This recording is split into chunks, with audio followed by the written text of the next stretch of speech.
फूल पत्ता मिले तो का कहली अरे भैया हरिंदर के साथ मोती कहला इहे हमार बा भैया हरिंदर के साथ मोती कहला इहे हमार बा भैया हरिंदर के साथ मोती कहला इहे हमार बा उनका कमाई बनाना रे राजा उनका कमाई बनाना रे राजा उनका कमाई बनाना रे राजा माया के संसार उनका कमाई बनाना रे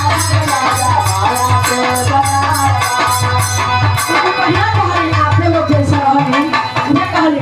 अरे इनका कमाई बनाना रे राजा माया के संसार उनका कमाई बनाना रे राजा माया के संसार उनका कमाई बनाना रे राजा माया के संसार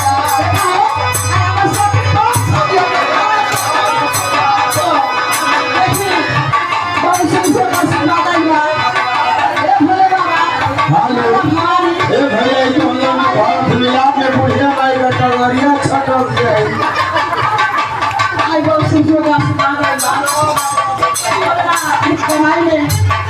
50,000 करे 50,000 कैसे अरे पहले जमाना करमरा के साथी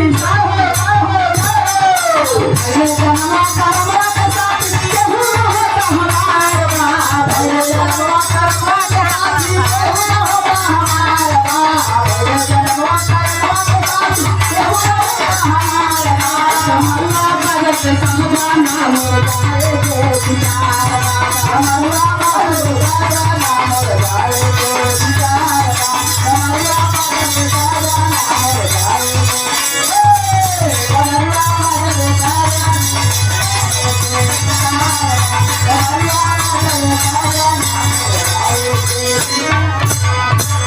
शंकर भगवान की जय।